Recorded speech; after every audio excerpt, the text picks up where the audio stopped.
Hello, and here today on the Rusty Glove Box, what we're going to talk about today is let's repair a clothes dryer. This electric clothes dryer, and this is going to be kind of the test procedure that I went through, and this will also work on a Kenmore, Whirlpool, Roper, Estate, Crosely, KitchenAid, Amana, Admiral, Magic Chef, Maytag. A long list of them are all the same. And so anyway, this is just some of the steps that I went through to check this out. You know, if your control panel is configured similar to this, it's a good chance that it's the same as this Whirlpool. This one is a model WED 5000 DW2, and it's going to have the lint filter up here on the top. The dryer just quit working altogether, and first thing I looked at was our filter, and it had some lint on it, but nothing more than normal. Well, one of the first things that I tried was I looked at the door switch, and the light would come on. Currently I have it unplugged, but the light would come on, and so, you know, your first thought is that, well, maybe the switch is okay. And so I was going to check some other stuff. Let me take you to the back. Well, here's the plate that I took off the back, and it has a total of 8 screws on it. The little screws have 1/4 inch heads, so wasn't anything big taking those off. Let me move the plate out of the way and we'll look at what's back there. As I said earlier, I have it unplugged to do my testing, and so what I did is I put my multimeter on the ohm rating. I disconnected all of my heat thermal switches and made sure that I had continuity between each one, and I checked each one, removing the wires and checking them out, and just did the same thing at every location.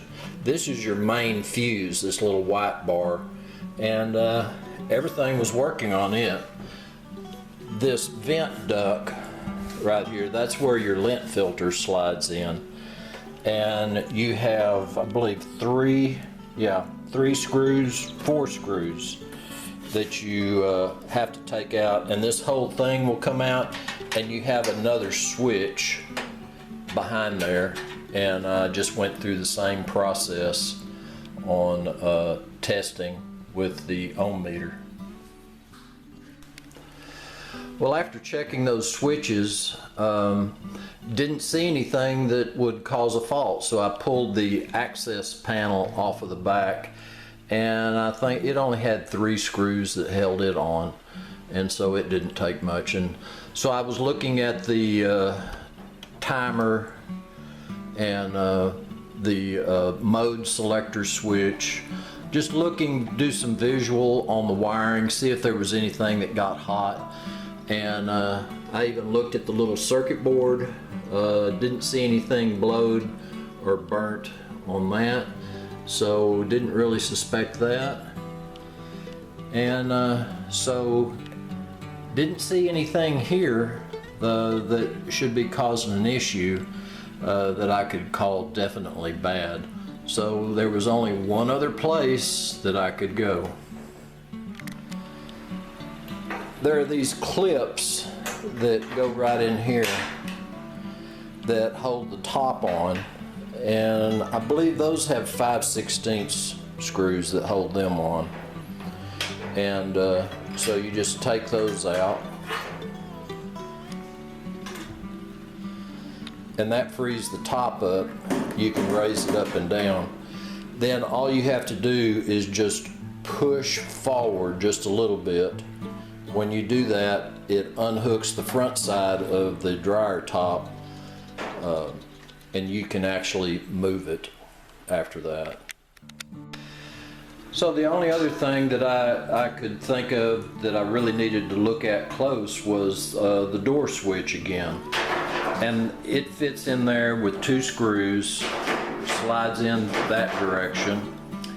And I noticed when I moved the top, this wiring harness was not pinned here like it should be, and periodically it would bounce off that drum, and you may be able to see that mark on the drum. So I thought, well, gee, I'm going to go ahead and take that switch off. And what I found, maybe you can see that, how burnt and deteriorated those wires were, and I attribute that to this wiring harness bouncing up and down as that drum turned, and it just would pop a strand of wire, you know, every so often till it got to the point where it couldn't carry the load anymore, and it just burnt what was left. And well, I now have the replacement switch installed. On hooking up the wires, you have this extra little wiring loom bracket, and there is a hole for that to fit in. And what that's going to do, that's going to help assure that these wires don't vibrate and break off. Well, when you get ready to put the top on, here's the little clips on the front, and it catches on the top.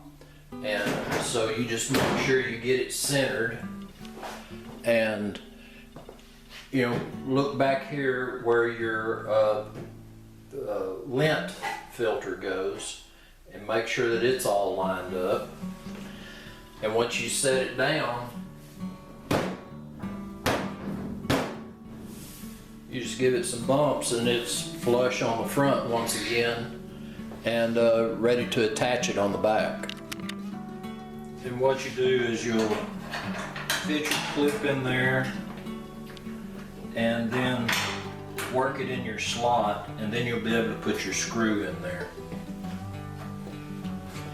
And I'll repeat that on this side.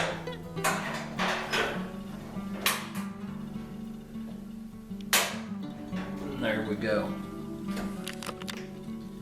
Alright, we've got all our screws installed in the back, and even went ahead and installed the dryer vent hose. I'm going to straighten out some of those little kinks there, because one of the things you need to watch out for is flow restriction for the air, and because that could build up extra heat, and so I'll be sure and take care of that.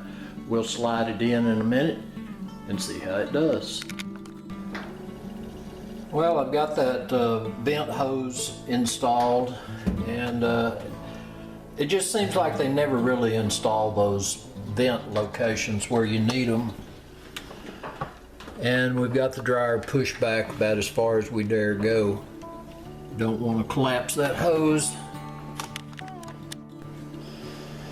So now the moment of truth.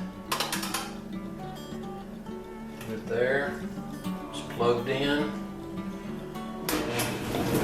All right. I'll give it a little while, we'll see how it dries, and we'll come back.